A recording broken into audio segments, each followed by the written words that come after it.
new curtains can change the whole look of a room, but if you can't find the ones you want, just try making them yourself. Joining us to show us how is Tess Post. She's the owner of Beehive Sewing in Northampton. Tess, nice to have you back. Hi, nice to see you. This is great. I've always wanted to learn how to make my own curtains because I find a fabric I love that matches my home, but then you need to know how to make the curtains out of the fabric. And curtains are a great beginner project. They're big rectangles more often than not. So the first thing that we're going to do is come over here and have a look at our sample, because one of the things that really kind of gives people a hard time is measuring. How much fabric do I need for my curtains? Right. We're going to talk about the width for just a sec.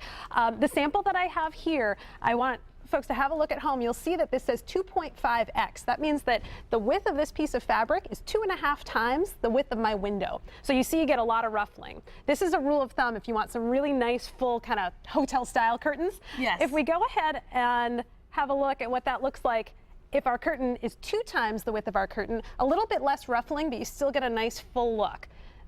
The last size is 1.5 times the width of our window. So it's a little less full. It's a little less full, and that's really the minimum that you want. A lot of folks come in and they say, I measured my window and I added 6 inches, and that's how wide I'm going to make my curtains, and it's just not quite wide enough. So once we've gone ahead and we've taken our measurements, let's do some cutting, because going ahead and working with a big piece of fabric can be really tricky. So I'm going to show you a quick tip for how to kind of make it a little bit easier for you to do that. Quick question for you. Yeah. If you usually have 2 panels for your curtains, does each panel have to be 2.5, or the whole entire? Total curtains should cover 2.5 times if you want that really full look. Got it. So we can be talking about some really big measurements here, and that's really overwhelming. So this is just a sample of a pretty big piece of fabric that would be used on a standard 32 inch size window. Okay. A lot of people say, oh my gosh, how in the world am I supposed to cut a straight line? The best thing you can do is start by folding your fabric in half. A lot of people are cutting on the dining room table, kitchen table, maybe on the floor. So fold your fabric in half. You have half as much space to deal with. I really like tools like a rotary cutter and a quilter's ruler, and maybe even a T-square, which we have here. So I'm going to show you how we can go ahead and cut this fabric, get a nice straight line, and then we'll talk about the quick way that we're going to do some rod pocket curtains. That's just going to be a little channel that we have at the top where we can toss our fabric right on the rod. So you've got, this is your rectangle. You folded it in half. I folded it in half. Anytime you fold your fabric in half, and I'm going to fold this in quarters to make it even easier for you. Anytime you fold your fabric up, the fold becomes your reference point. Okay. So any cut that you make that's perpendicular to that fold is going to give you a nice straight line. Okay. So we're going to go ahead with our quilter's ruler. I'm going to put that on our self-healing mat, and I'm going to give you a rotary cutter. And you'll go ahead and you'll want, because we're going through a couple layers of fabric, you want to press pretty hard. I'll hold the ruler down and you do the rotary. I muddled those blackberries before, so I think, and we're only going to go in one direction away from. So, how's that? Awesome. Look at that. So you get a nice, clean, straight line on the top. Okay, perfect. Rule of thumb for your curtains, if you're going to do a panel that's a rod pocket, the order in which you want to do that is going to be your sides and then your top and bottom. Okay. So it's just like last time I was here, we talked about hems, we talked about double fold. That's all your curtains are, double fold hems. Usually we do a 1/2 inch, these curtains we did 1/4 inch. The top, instead of a 1/2 inch or a 1/4, you just want to measure the width of that rod. Of course. And see how long it is. Right. So on this sample, this is 2.5 inches.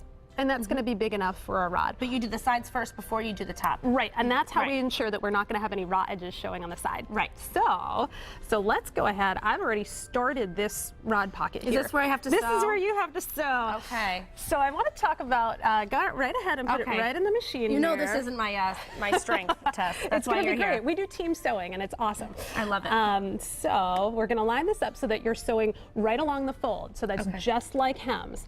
And we're going to try not to sew over the pins. So when you get to a pin, just go ahead, pull it out. Not making any promises.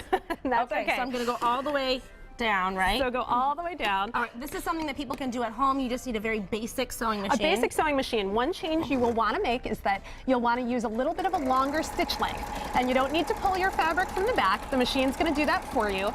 But when you use a little bit of a longer stitch, it's more visible on the front. And this is where you'll want to be careful to use a coordinating color thread. So this is where it pays to invest in the good stuff. You know, you might get the silk thread or higher quality thread that really matches your fabric. Right, especially if these are curtains you want to keep for years. Oh, you're doing such a good job. Are you sure? I'm sure, and this is Okay. a very tricky fabric. So I gave Ashley a tough fabric to work with here. These I are have a good teacher. sort of Tess. shears, and so So that's the top of it. Now we're going to finish this up in just a bit. Look at how nice. Well, I'm not tuning my own horn, but you know, she helped me out. So Wonderful. you can see how easy it is to just create that channel at the top. We've done the sides, and then you have a nice fabric curtain. Beautiful, Tess. Thank you so much. We know the rules of thumb. We'll be back to learn a little bit more, so stay tuned. We have another exciting curtain demonstration coming up. We are back with Tess Poe. She's the owner of Beehive Sewing in Northampton, and we are finishing up the curtains. Well, we finished them up, but we're going to show you a different way to hang them. Is that right? Well, we're going to make a different kind of curtain. So we just did our rod pocket curtain. Those are the simplest curtains that you could possibly do. But if you want to get a little bit fancier, there's a couple different things we can offer. So Perfect. This is a sample of a tab top curtain. A lot of people have seen those in the stores. They want to do those. What I want to show you over here is a back tab curtain. So same kind of tabs, but they're hidden on the back side of the curtain so that you get a really nice high-end look. Fancy. You see those a lot in the stores nowadays, and they're really great. So let's talk about how we're going to do that. First thing that we need are some tabs. So let's go ahead and we're going to have you make a tab, and then we're going to put it on our sample over I'm here. an old pro now. Exactly. Yeah. Two ways that you can make a tab. You can make a tube of fabric, basically a long rectangle, fold it in half, turn it inside out. And then you'll see you've got a nice little rectangle. Perfect. Quicker way is going to be to take our fabric. I'm going to give you this one to sew.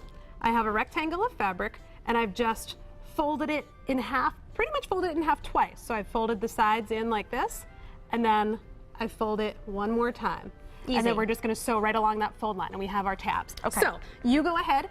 Here, you don't have to worry about what thread you're using. This is going to be all hidden on the back side of the. Whoops! And I said I'm an old pro too quickly. so one thing that we always do Oh, when we're you always- sewing is put the presser foot down, and that's a surefire way to make sure that you run into some trouble. So let's go ahead and look at I hope that everyone learns. learns from my mistakes. We're going to take that pin out so that you don't Should I get take all of stuck. these pins out?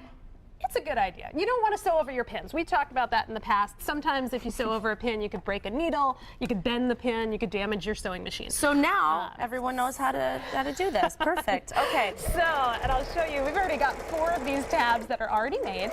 Yeah, And we'll perfect. go ahead and we'll put them on our, you'll lift up That's that about all presser I'm foot. going to do right now. I'm done. Okay. So here's the tricky thing know about how to those do this. back tab curtains. I don't know.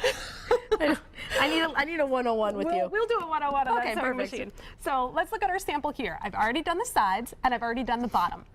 Now we're going to go ahead and do the top. Sticking with that same double fold idea, I used our gauge, which is a tool that we've used in the past. So I've used our gauge to go ahead and measure a 1/2 inch.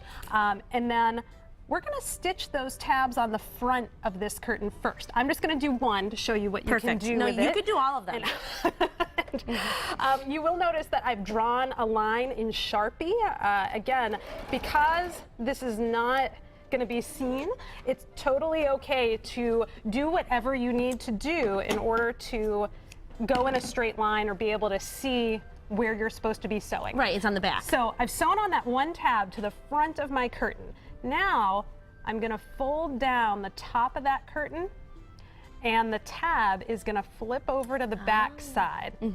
And let me go ahead and show you from the back side. This is where the back side is. yes. So it means that that tab is going to be completely held in place from the back. I'm going to do one real quick row of stitching here. So what you'll see from the front is just a straight line of stitches. You won't know that there's a tab. You won't know that the machine is grabbing onto all this fabric over here. So it looks the same as the other one that we made before with just the regular. Right, the difference is that you end up with a little bit of fabric that's kind of sticking up, so it looks like your curtain is sort of floating on the rod, which is a really different look, and it's a really nice And look. the look is right there. People can see how they can do that. And now that we know how we can make it, you can have this gorgeous looking curtain in your home. Yeah. Very nice. It's a piece of cake. Piece of cake. Be careful with your measuring if you can, but you know what? Don't worry too much about the width. When you're spacing your tabs, a lot of people wonder how far apart to put tabs. Good rule of thumb is 5 to 6 inches apart. So Good. make sure you don't put them too much further apart than that. Thank you, Tess. You're it's very, very fun welcome. to do, and I will help you anytime. Just won't use a sewing machine. Thank you so much.